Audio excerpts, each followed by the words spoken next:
الصلاة والسلام على رسول الله وعلى إخوانه من الأنبياء والمرسلين.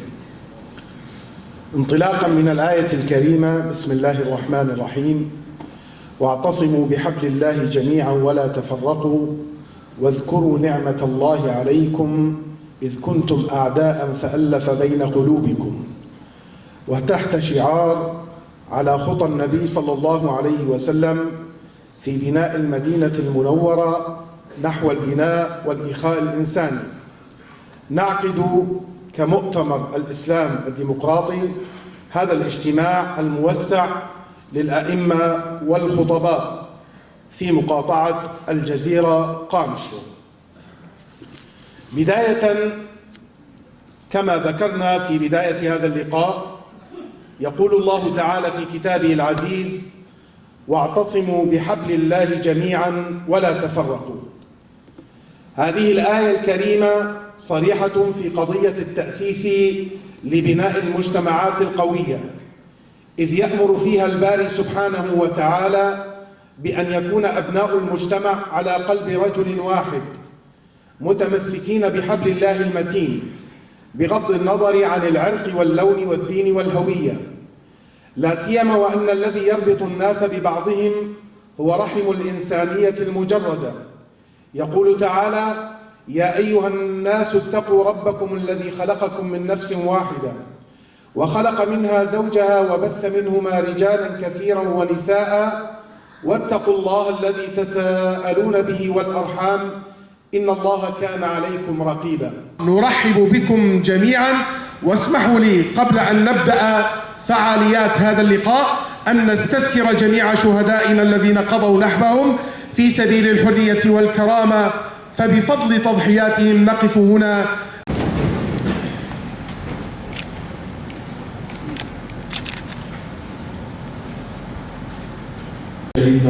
شهيد نامر. ونعتقد بأنه إذا استمر العمل على مشروع السلام والمجتمع الديمقراطي وتطور هذا الملف في تركيا، فإنه سيساهم على تخفيف ضغط التركي على دمشق، وسيساهم على أن ننجح في الاتفاق فيما بيننا حول كيفية بناء سوريا الجديدة، وخصوصا أن مشروعنا هو مشروع الأمة الديمقراطية. ومشروع الأمة الديمقراطية غير مقتصر على شمال وشرق سوريا، بل هو مشروع لعموم سوريا. فنحن يهمنا ألا يحدث تقسيم وتشتيت للمجتمع السوري. نحن لا نريد أن يتم التمييز والتفريق بين السني والعلوي، بين المسلم والمسيحي، بين اليزيدي والمسلم والمسيحي، بين جميع المكونات. نحن جميعا مواطني دولة سوريا الديمقراطية، هكذا يجب أن يكون. لذلك نحن نطرح مشروع سوريا الديمقراطية، ونريد لمناطق الساحل والسويداء والمناطق الأخرى أن تشعر بأنها تنتمي إلى هذا الوطن الواحد، ولكن بهويته وإرادته الحرة. نحن أيضا في شمال وشرق سوريا لا نسعى إلى انفصال، وليس لدينا أي مشروع انفصالي. حتى لو فرضوا علينا الانفصال نحن لا نريده، ليس خوفا من أحد، بل لقناعتنا وإيماننا بضرورة بناء المجتمع الديمقراطي، وهذا هو المشروع الذي طرحه القائد أوجلان. فنحن ملتزمون بهذا المشروع ليس لأهداف سياسية، بل لقناعة واستراتيجية فكرية وإيديولوجية، ولقناعتنا بأن هذا هو السبيل الوحيد لتحقيق الحرية للإنسان. على هذا الأساس نؤكد أننا ملتزمون بهذا المشروع، ونسعى دائما لتوطيد أواصر الأخوة والشراكة بين جميع مكونات في سوريا، ولا نشجع على الحرب الداخلية. وهذا التحريض والفتنة التي يروج لها البعض هي تصبح وسيلة لخلق الحروب والصراعات، وهذا ما نرفضه ولا نقبل به. لذلك أتمنى لهذا الاجتماع الموفقية، وخصوصا أن تكون المناقشات باعتبار أنها تتمحور حول جوهر الديانة الإسلامية وجوهر ما كان يؤسس له ويخطط له النبي محمد صلى الله عليه وسلم، فهذا يؤكد أننا على الطريق الصحيح. فبالفعل الإسلام سيكون هو المرشد نحو بناء مجتمع ديمقراطي، وسيكون أساسا للم شمل جميع السوريين، وعلى هذا الأساس أتمنى لكم التوفيق. بتنا نشهد فوضى جماهيرية تحت مسميات طائفية بعيدة عن روح الإسلام والمواطنة، وهذا ما أذكى روح الانتقام والثأر لدى مكونات الشعب الواحد بسبب اختلاف الدين أو العرق أو المعتقد. وقد شاهدنا للأسف محاولات تحريض على العنف وصلت إلى حد التعبئة للجهاد ضد طوائف محددة، ووظفت المساجد والمؤسسات الدينية كمنابر للتحريض على العنف والكراهية، وهذا ما يعرض المجتمع لخطر الانقسامات ويخالف رسالة الإسلام والدولة العادلة. فأصبحت ثقافة العنف باسم الدين مألوفة، وغدت النصوص تفسر على ضوء المصالح السياسية بدل أن تبقى منارة هداية ورحمة وعدل. إننا في مؤتمر الإسلام الديمقراطي ننطلق من إيمان راسخ بأن الإسلام في جوهره رسالة تحررية ديمقراطية جاءت لتتساوى بين الناس جميعا في الكرامة والحقوق، وتحرر الإنسان من عبودية الإنسان، لقوله تعالى: ولقد كرمنا بني آدم. السلام عليكم ورحمة الله وبركاته، والصلاة والسلام على سيدنا محمد وعلى آله وأصحابه أجمعين. أما بعد، الحضور الكريم، يقول الله عز وجل في كتابه العزيز: يا أيها الناس إنا خلقناكم من ذكر وأنثى وجعلناكم شعوبا وقبائل لتعارفوا إن أكرمكم عند الله أتقاكم إن الله عليم خبير. هذه الآية الكريمة تدعو إلى المساواة بين الرجل والمرأة،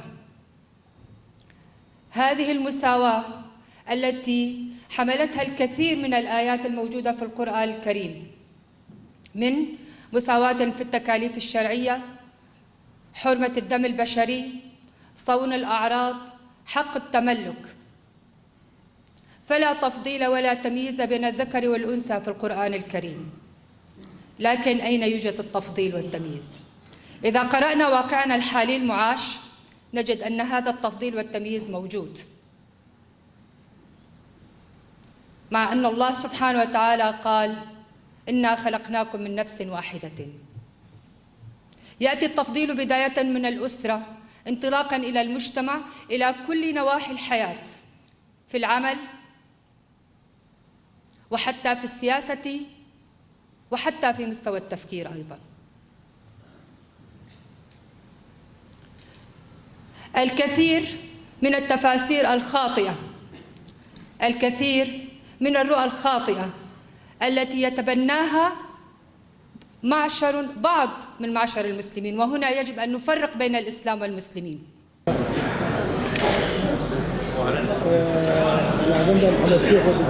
حول هذا العنوان الذي عقدنا تحت ظله هذا الاجتماع، فنترك المجال لكم طبعا حول المداخلات والنقاشات. ما هو التوجيه الديني والواجب الأخلاقي في هذه المرحلة التي تقع على عاتق رجال الدين الدعاة، وخصوصا الذين نشاهد الآن الذين يحرضون والمتصدرين لخطاب الكراهية للأسف الشديد هم من يتصفون أو عليهم صفة دينية وسمت ديني. الاجتماع الذي عقد في مدينة الحسكة على مستوى رفيع المستوى كما نقول، وبحضور السيد الجنرال مظلوم عبدي الذي قال كلمة أريد أن أزف بشارة أو بشرى لأبناء شرق وشمال سوريا حول الاتفاق الموقع في 10 مارس آذار مع حكومة دمشق قبل نهاية هذا العام. هل نستطيع، وإن كانت البشرى دائما تكون مفاجأة، هل نستطيع أن نخمن أن نتكهن أو نتكهن ما هو نوع هذه البشرى؟ هذا اقتراح، وهذا من نظري أنا وفكري أنا. فإننا هنا في مؤتمر الإسلامي الديمقراطي تكلمنا عن أخوتنا المسيحية والأرمن والدروز والعلوية. أفكر أن يوجد هنا من أخوتنا المسيحية بزيه ولباسه، وأن يقدم أيضا فقرة من أجل سوريا ديمقراطية لا مركزية. الأحباب أن يقتدوا بالملائكة ويكونون من يسبحون الله ولا يسفكون الدماء. يقول مولانا جلال الدين الرومي رحمه الله تعالى: توضأ بالمحبة قبل الماء فإن الصلاة بقلب حاقد لا يجوز. راتبه إمام وخطباء تاني صافي بكن أمي قال لك ممنونة وبن أب خطوة أساسي وقتها سوري آفا ببه سوري آفا ببه وقتها إنسان ببه بكرامت برسامه ماهی پازدارو گو سرسال بی بشتي سرسالي ويتش ببه. الإعلام التحريضي واللي يبث الفتنة ضمن المجتمع دائما هم يركزون والله اجت راس السنة وخلاص كل شيء، وأكد على شغلة انه باتفاق 10 آذار ما في شيء بهذا الإطار. في ضغط تركي، لولا الضغط التركي يجوز كان على الأقل مشان مصلحتهم هم يسرعون العملية. وعالمانا ومسلمانا عجبنا بيسن سم بكم عمي فهم لا يبصرون كرن جيجن ما عجبنا آياتك تنج قرآن نخزيه وإن طائفتان من المؤمنين اقتتلوا فأصلحوا بينهما. أين الصلح؟ ما ينبغي أن يكون سببا في مثلا إلغاء الآخر أو استباحة دمه وماله، ومع الأسف هذا حصل يعني على مر التاريخ. لذلك القرآن الكريم واضح في هذه القضية، ترسيخ السلم، يعني دورنا كأئمة وخطباء ترسيخ السلم والسلام المجتمعي. طبعا أف جيفين وك بناف هاتي الاجتماع الموسع للأئمة والخطباء على خطى النبي عليه الصلاة والسلام في بناء المدينة المنورة لبناء جسور الأخوة الإنسانية. بفينا في طبعا أف جيفين هاتي تشيكرن حزريا في جيفين يجي تقريبا أف بو دمك شولي هيفك يعني كارم بيجن أوقع إمام وخطيب مجي تفلو إمام وخطيب جي قال لك حاضر بونه جغير إمام وخطيب جي هدفها مجفي جيفيني أمد بينون سوري بشروشك سروي درباز دبجي براستيجي متخست وك نرينا كونغرا إسلام ديمقراط جبو أفاكرنا سوري أم بدن خويا كرن هم جبو إمام وخطيب مجي جبو هم جبو كساياتي سوري بشكلك عام أفاكنا سوري تشينا برنجكي بشكلك تاني لبلي الجور مخوندي ميناكا مدينة وثيقة المدينة المنورة دمجوا بخنبر عليه الصلاة والسلام درباس وي مدينة أو مدينة هان تشلو أفاكرن أم دبيجن بعربي فقه المواطنة يعني حركس الجور أولو باوريا خو حركس الجور فكري خو لبلي بهف رقش جيان دكن ورتا مدينة أمجي وكونغرا إسلام ديمقراط أم تخازن أفاكرنا سوري بشتي جو ريجيم هلوشية وكت أم دخازن بفي رنجي بفي شكلي سوريا أفابكن لبالي أفاكرنا سوري تخازن جو قلك جار أم فيتشتي خوش فين بكن وأم سر بالشغل نجيش برفيكي ما أفجي فين شاكر وما تخصت ملينا جي حاضر بن أم نرينا خوشي بيجن وأم تخازن نرينا يوانجي بقرن كاتش الجمعان هي وقت بنقاش يفكن جبو أفاكرنا سوري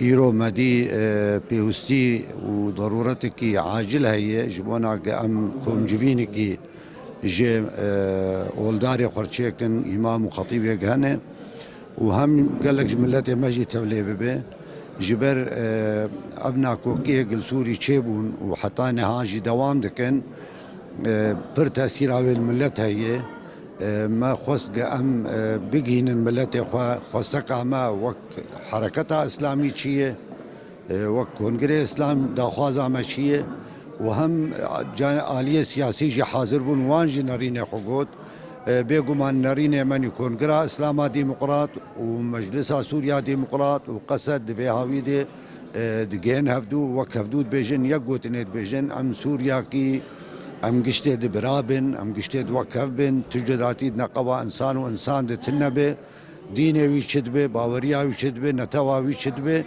ما خص ملتي ما يعني وك دلخوشي كي بيرشي ببه أم سربي نارين هنا نارينا جاف خستني نارينا خراكرني نارينا كشتني السر أساس دين ونتو ومذهب أم دجي وينانه وكهيفي كي بملتي مرشي ببه أم هبدو قرتينه وإن شاء الله وأبنا رينا ما بسركبه وأم بهيفينه خوينا أفان شهيداجي دارا آشتية دارا آزادية دارا وكبية لبرويشين ببه وساعتها وخش